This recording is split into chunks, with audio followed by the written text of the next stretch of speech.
வணக்கம். என் குருநாதர் எழுத்து சித்தர் பாலகுமார் சார் அவர்களை மனதார வணங்கிவிட்டு உங்களுடன் பேச தொடங்குகிறேன். தமிழ் சினிமாவில் ஒரு டெம்ப்ளேட்டான விஷயங்கள் இருக்கும். அந்த டெம்ப்ளேட்டான விஷயங்களில் பார்த்தாக்க பல படங்களில் மனைவி கணவனுடைய காலில் விழுவது போலவும் கணவன் ஆசீர்வதிப்படுவது போலவும் தான் இருக்கும். ஏங்க இதுக்கு ஏங்க சினிமாவை சொல்கிறீங்க? நம்ம வீட்டிலையே நம்ம குடும்பத்திலேயே புருஷன்கிட்ட பொண்டாட்டி காலில் விழுறதும் ஆசீர்வாதம் வாங்கிக்கிறதும். ஏங்க இன்னைக்கு நம்ம கல்யாண நாள் என்னை ஆசீர்வாதம் பண்ணுங்க, ஏங்க என்னோட பிறந்த நாள் இன்னைக்கு ஆசீர்வாதம் பண்ணுங்க, ஏங்க இன்னைக்கு வரலட்சுமி நோன்பு ஆசீர்வாதம் பண்ணுங்க, ஏங்க காரடையா நோன்பு ஆசீர்வாதம் பண்ணுங்கன்னு மனைவி என்பவள், பெண் என்பவள் ஆணுடைய கணவனுடைய காலில் விழுவது தானே முறை. அதில் என்ன சினிமா அப்படின்னு தனியாக பிரித்து பேசுகிறீங்க? ஏன்னா சினிமாவில் இப்படியான காட்சிகளை மட்டுமே தான் நம்ம பார்த்துட்ருக்குறோம்.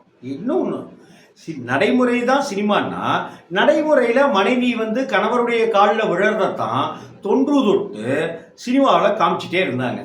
ஆனால் தமிழ் சினிமாவை தன்னுடைய முதல் படத்திலேயே புரட்டி போட்டவர். ஒரு சினிமா ஒரு பாதையில் போயிட்டு இருந்துச்சுன்னா வேற ஒரு பாதையை நோக்கி பண்ணலாம் அப்படின்னு நிரூபித்தவர் புதிய பாதையின் மூலமாக ஆர் பார்த்திபன் சார். பார்த்திபன் சாருடைய ஒவ்வொரு படத்திலையும் ஒவ்வொரு காட்சிகள் புதுசு புதுசாக ஏதோ ஒன்று செய்வார். எப்படி கிரேசி மோகன் சாருடைய வசனங்களில் முதல் தடவை பார்க்கும்போது 42 இடத்துல சிரிச்சிருப்போம். அதே கிரேசி மோகன் சார் படத்தை 2வது தடவை பார்க்கும்போது 53 இடத்துல சிரிப்போம். 3வது தடவை பார்க்கும்போது 64 இடத்துல சிரிப்போம்னு எகிரிக்கிட்டே போகுதில்ல. அதுபோல் நீங்கள் பார்த்திபன் சாருடைய எந்த படத்தை, தோல்வி படமோ வெற்றி படமோ, ஆனால் பார்த்திபன் சார் கொடுத்த எல்லா படமும் ஒரு வகையில் நல்ல படம் தான். எல்லா படங்களும் ஒரு வகையில் மாற்றங்கள் சிந்தனையோடு வந்த படம் தான். அப்படி மாற்று சிந்தனையை கொடுத்த புதிய பாதை திரைப்படத்தில் கதைன்னு பார்த்தாக்க ஒரு அரதப்பழசான ஒரு கதை.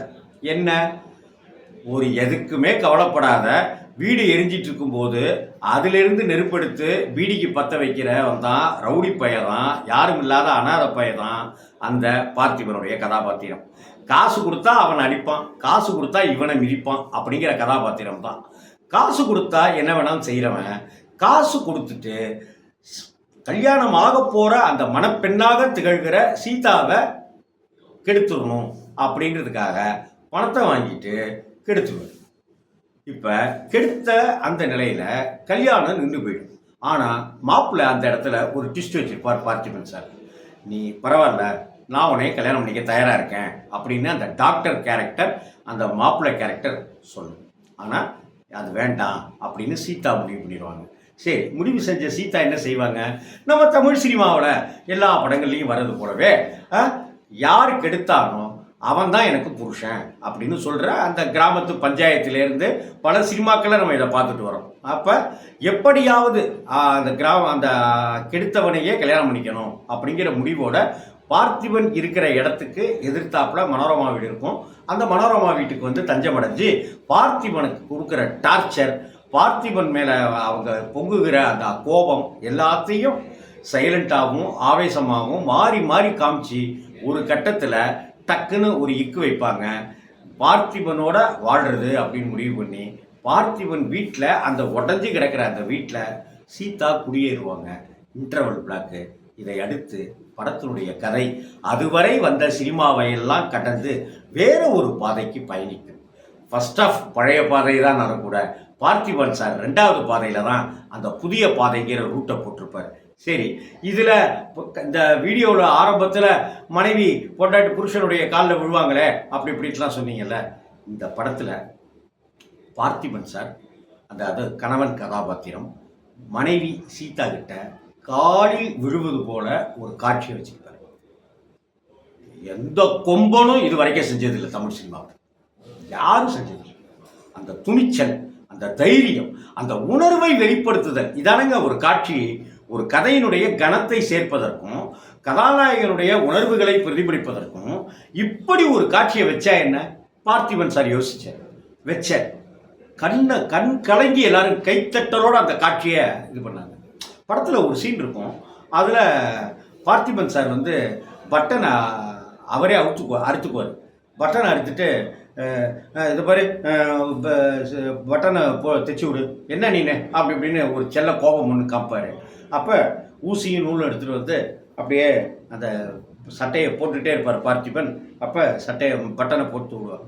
போட்டு விட்டுக்கிட்டு இந்த பட்டன் தான் வச்சுக்கங்களேன், போட்டு விட்டுட்டு அப்போ வந்து சீதா வந்து பார்த்திபன்ட்ட சொல்லுவாங்க, அடுத்த தடவை பட்டன் தைக்கணும் அப்படின்னு நீ சொல்கிறதா இருந்தாக்க இந்த பட்டனை பிச்சு இழு, அப்போ தான் இன்னும் ரொம்ப நெருக்கமாக வந்து உங்ககிட்ட நான் வந்துட்டு பட்டன் தைக்க முடியும், சரியா அப்படின்னுவாங்க. எவ்வளவு அழகான ஒரு கொஞ்சல், எவ்வளவு அழகான ஒரு சீராட்டல், எவ்வளவு அழகான கணவன் மனைவிக்குமான அந்த கூடல் சந்தோஷங்கள் பாருங்களேன். அப்படி சொல்லுவாங்க. சொல்லிட்டு இருக்கும்போது கதவு தட்டுவாங்க. கதவை திறப்பாங்க சீதா. ஒரு 4-5 பெண்கள் வருவாங்க. வந்துட்டு, அக்கா இது மாதிரி ஃபங்க்ஷன் வச்சுருக்கோம்க்கா அப்படின்னு சொல்லி சொல்லுவோம். காது குத்தோ வளகாப்போ ஏதோ ஒரு ஃபங்க்ஷன் வச்சுருக்கோம்க்கா, கண்டிப்பாக வந்துடுங்கக்கா அப்படின்னும். சரி அப்படின்னா சொல்லிவிட்டு அப்படி திரும்புவாங்க. அந்த 4 பெண்களும் திரும்பிட்டு திரும்ப பார்த்திபன் பக்கம் திரும்புவாங்க. அப்படி வீட்டை விட்டு கிளம்பி போகிறவங்க திரும்ப அப்படி திரும்புவாங்க. பார்த்திபனை பார்ப்பாங்க. அண்ணே நீங்களும் வந்துடுங்கண்ணே அப்படின்னு சொல்லிட்டு அவங்க போவாங்க.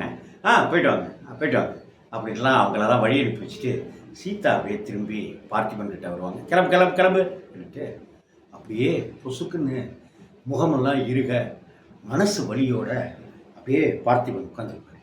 ஏய் என்னப்பா அப்படின்னு ஒரு குழந்தைய போல மனைவி அந்த கணவனை அப்படியே கண்ணை பார்ப்பாங்க. அப்படியே பார்த்திபன் சார் அழுதுட்டு இருப்பாரு. என்னப்பா? அப்போ ஏன் அவர் அழுதாருங்கிறதுக்கு ஒரு சின்ன குட்டியூண்டு ஃப்ளாஷ்பேக் வச்சுருப்பாங்க. ஒரு நாள் பார்த்திபன் ரவுடித்தனம் பண்ணிட்டு அப்படி கஜால் குஜால்னு இருக்கிற ரோட்டில் நடந்து வந்துட்டு இருக்கும்போது இப்போ வந்திருக்கிற அந்த 4 பெண்கள் ரோட்டில் நடந்து போயிட்டுருப்பாங்க. அவர்களுடைய உடல் அசைவுகளையும் அங்க அசைவுகளையும் சொல்லி, என்ன குழுக்கள்ரா அந்த பம்பர் குழுக்கள் அந்த குழுக்கள்லாம் சொல்லி பார்த்திபன் சார் அந்த பெண்களை டீஸ் பண்ணுவார், ஈவ் டீசிங் செய்வார், கேலி பண்ணுவார், கிண்டல் செய்வார், காயப்படுத்துவார். நீலாம் உருப்பிட மாட்டடா, நீலாம் உதவாக்கறடா, என்ன ஜென்மட்டா நீலாம் கட்டையில் போகிறவன அப்படின்லாம் சொல்லி அன்றைக்கி திட்டியிருப்பாங்க அந்த பொம்பளைங்கெல்லாம். இப்போ அந்த சீன் கட் ஆகும். இப்போ பார்த்திபன் சார் இங்கே அழுதுட்டு இருப்பார். அப்போ பார்த்திபன் சார் உட்காந்துருப்பார். இப்போ சீதா நின்றுட்டு இருப்பாங்க. ஒரு காலத்தில் இவங்கெல்லாம் என்னை வந்து நல்லா இருப்பியா, நாசமாக போயிடுவேன், கட்டையில் போகிறவனே அப்படின்லாம் சொல்லி என்னை திட்டிகிட்டு இருந்தாங்க. ஆனால் இன்றைக்கி அண்ணே அப்படின்னு அன்பாக மரியாதையாக சொல்லிட்டு போகிறாங்க. இது அத்தனைக்கும் காரணம் நான் உன்னை கல்யாணம் பண்ணிக்கிட்டது தான் அப்படின்னு சொல்லி தடக்குன்னு மனைவியோட காலில் விழுந்துருவார். நம்ம ஆடியன்ஸுக்கு அது புதுசு. அந்த புதுசுன்னா வாழ்க்கையிலையும் புதுசு, சினிமா காட்சிகள்லேயும் புதுசு. அப்படியே அரண்டு போயிடுவாங்க. என்னப்பா இது? உண்மையிலேயே சொல்கிறேன், நீ வந்த பிற்பாடு தான் எனக்கு ஒரு மனுஷன்னே என்னை அங்கீகரித்து எல்லோரும் மரியாதை கொடுக்குறாங்க. அதுக்கு நான் என்ன செய்ய போகிறேன்னு தெரில அப்படின்னு சொல்லிட்டு பார்த்திபன் சார் கண் கலங்குகிற அந்த காட்சி புதிய பாதை படத்தில் இது மாதிரி நிறைய காட்சிகள் இருந்தாலும் கூட அந்த குறிப்பிட்ட அந்த காட்சி என்னை என்னவோ செஞ்சிச்சு. திருச்சியில் காவேரி அப்படிங்கிற தேட்டரில் ஒரு தமிழ் புத்தாண்டுக்கு படம் ரிலீஸ் ஆகுது. இன்னும் சொல்லப்போனால் புதிய பாதை ரிலீஸ் ஆகிற அன்னைக்கு இன்னொரு படம் ரிலீஸ் ஆகி ரிப்பீட்டட் ஆடியன்ஸு தெறிக்க விட்டு அந்த படத்தை பார்த்துட்ருக்காங்க. கமல்ஹாசன் நடித்த ராஜ்கமல் இன்டர்நேஷ்னல் தயாரிப்பில் வந்த சிங்கீதம் சீனிவாசராவ் டைரக்ஷனில் வந்த அபூர்வ சகோதரர்கள். என்னடா அது குள்ளமாக இருக்கார் கமல் அப்படின்னு திரும்ப திரும்ப பார்த்தாங்க. எப்படியா அந்த சீன் எடுத்தாங்கன்னு பார்த்தாங்க. ரசித்து சிரித்து பார்த்தாங்க. சில்வர் ஜூப்ளி படமாக அந்த படத்தை கொண்டாடினாங்க. அப்போ புதிய பாதைக்கும் அதே ரெஸ்பான்ஸ் கொடுத்து அதே வசூல் சாதனையை கொடுத்து கிட்டத்தட்ட 35 கோடி ரூபாய்க்கு மேலே புதிய பாதை வசூல் சாதனை பண்ணிச்சு அப்படிங்கிறது. அதே போல் பேப்பர் விளம்பரத்தில் இன்னைக்கு வரைக்கும் புதுமைகளை செஞ்சிட்ருக்கிற அந்த புதுமை நாயகன் பார்த்திபன் சார் அந்த பேப்பரில் விளம்பரமே கொடுத்துருந்தார். தினத்தந்தியில் ஒரு பக்கம் விளம்பரம், அதில் அப்புவை பார்க்க போயிட்டு அப்படியே நம்மளையும் பார்க்க வாங்க அப்படின்னு கொடுத்துருந்தார். அந்த படத்தினுடைய வெற்றியையும் நான் அங்கீகரிக்கிறேன். அந்த பட வெற்றியும் சரியான வெற்றி தான். அப்படியே இங்கேயும் வாங்க அப்படின்ட்டுலாம் சொல்லி புதுசாக யோசித்து கொடுத்து அந்த விவேக் சித்ரா சுந்தரம் சார் தயாரிப்பில் பல கோடி ரூபாய் லாபம் கிடச்சிது அந்த சுந்தரம் சாருக்கு. இந்த ஒரு காட்சியை தயவு செய்து கணவனை திட்டிகிட்டே இருக்கிற மனைவிகளாக இருக்கட்டும், மனைவியவே திட்டிகிட்டே இருக்கிற கணவன்மார்களாக இருக்கட்டும், தயவு செய்து உங்கள்கிட்ட ஒரு பெரிய கோரிக்கையாக ரிக்வஸ்ட்டாக வைக்கிறேன். இந்த காட்சியை தயவு செய்து பாருங்கள். கண் கலங்கிடுவீங்க. உங்களுக்கு மனைவி மேலே ஒரு மரியாதை வரும்.